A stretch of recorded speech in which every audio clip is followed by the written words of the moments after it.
máquina de repressão da ditadura brasileira. Olá, sejam todos bem-vindos ao canal, já se inscreva, já deixe seu like e hoje vamos mergulhar em uma das páginas mais sombrias da história do Brasil. A estrutura de repressão montada pela ditadura militar, muito além da censura e da perseguição política institucionalizada. O regime criou e financiou uma verdadeira máquina de extermínio, com o apoio de empresários, setores do judiciário, da mídia e da elite conservadora. Vamos revelar nesse vídeo como funcionavam os esquadrões da morte, o comando de caça aos comunistas, a Operação Bandeirante, o temido DOI-CODE e outras organizações que atuaram com o aval do Estado para perseguir, torturar e eliminar qualquer pessoa considerada subversiva. Se você acha que essa parte da história ficou no passado, prepare-se para repensar, porque o que você vai ver agora é fundamental para entender o presente e para garantir que nunca mais se repita. Em 31 de março de 1964, o Brasil passou por uma transformação radical em sua história política, sob o pretexto de combater o comunismo e restaurar a ordem. As Forças Armadas depuseram o presidente João Goulart e instauraram um regime ditatorial que perduraria por mais de 2 décadas. Este não foi apenas um golpe militar, foi o início de uma repressão sistemática e violenta, cujo objetivo era silenciar qualquer forma de oposição. O país mergulhou em um regime autoritário, marcado por censura, perseguições políticas, tortura e o assassinato sistemático de dissidentes. Para manter o seu domínio, o Estado montou uma máquina de repressão sofisticada e brutal, composta por órgãos oficiais e grupos paramilitares que operavam à margem da legalidade. Grupos como os Esquadrões da Morte tornaram-se instrumentos de terror, legitimados pela ideologia anticomunista e com a conivência das elites brasileiras. Este vídeo revela a origem, o funcionamento e o legado dessas organizações, responsáveis por centenas de mortes e desaparecimentos durante a ditadura militar. O Esquadrão da Morte surgiu no final da década de 1960, no antigo estado da Guanabara, atual cidade do Rio de Janeiro. Seu líder inicial foi o detetive Mariel Mariscotti, integrante do grupo conhecido como os 12 Homens de Ouro, uma elite da Polícia Civil carioca.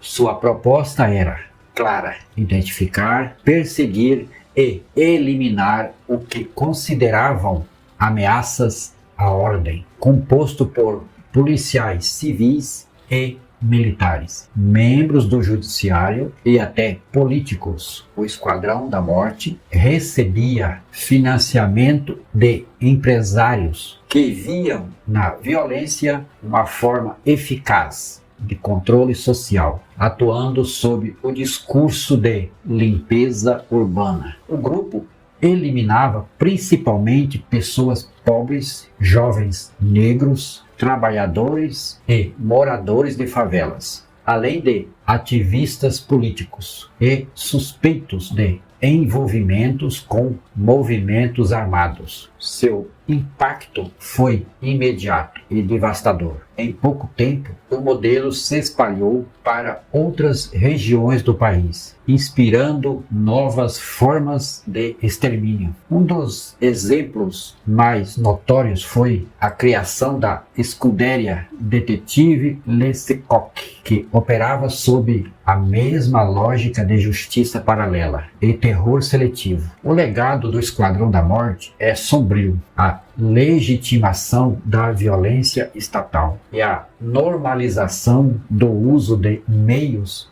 ilegais contra a população mais vulneráveis. O outro é o Comando de Caças aos Comunistas, CCC. Antes mesmo do golpe de 1964, em 1963, surgiu no Rio de Janeiro o Comando de Caça aos Comunistas, o CCC, formado inicialmente por estudantes universitários e agentes da polícia. O grupo tinha como pilar a luta ferrenha contra o avanço do comunismo no Brasil. Suas ações rapidamente ultrapassaram os limites da retórica ideológica. O CCC foi responsável por invasões de teatros, espancamentos de artistas e intelectuais, ataques a sindicalistas e até atentados com explosivos. Um dos casos mais emblemáticos foi o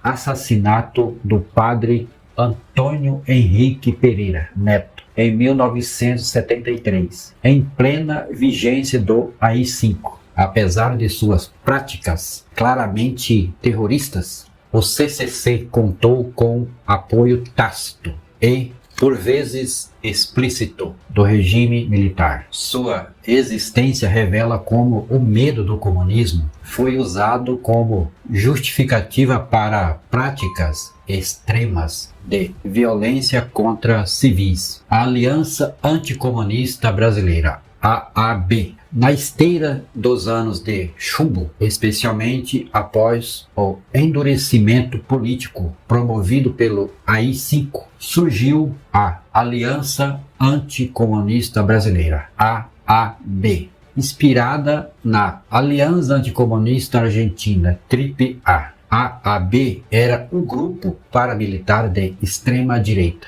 com o objetivo declarado de exterminar qualquer pessoa associada à esquerda. Ficou conhecida por ataques à bomba contra instituições democráticas, como a Associação Brasileira de Imprensa, a ABI, e a Ordem dos Advogados do Brasil, OAB. Também foi responsável por atentados a residências de jornalistas, advogados e familiares de presos políticos, espalhando medo entre os que resistiam ao regime. Ao contrário de grupos como o Esquadrão da Morte, que atuavam muitas vezes sob o manto da legalidade policial, a AAB assumia abertamente sua ideologia e utilizava o terror como arma de guerra psicológica. Suas ações integraram uma estratégia ampla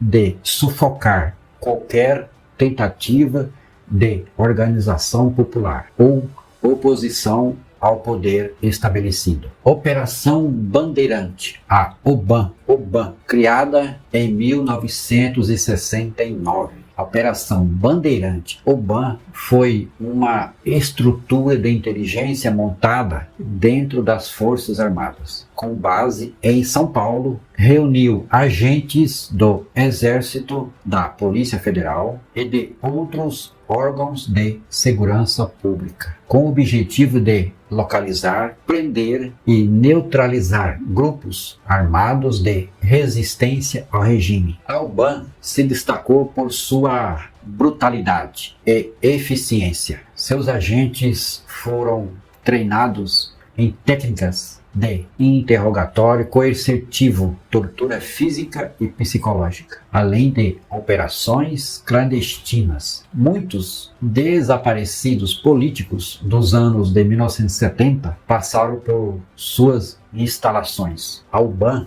também coordenava ações interestaduais e colaboravam com outros órgãos de repressão. Ele foi o embrião do que viria a ser o DOI-CODE, marcando o auge da profissionalização do aparato repressor do Estado brasileiro. O DOI-CODE, Destacamento de Operações de Informações e Centro de Operações de Defesa Interna, criados nos anos de 1970. O DOI-CODE substituiu a OBAN e se espalhou por diversas capitais do país, tornando-se o principal órgão de repressão da ditadura. Subordinado ao exército, o DOI-CODE era responsável por colher informações sobre supostos subversivos e eliminar opositores do regime. Funcionava em prédios discretos que, na prática, se tornavam centros de tortura e execução.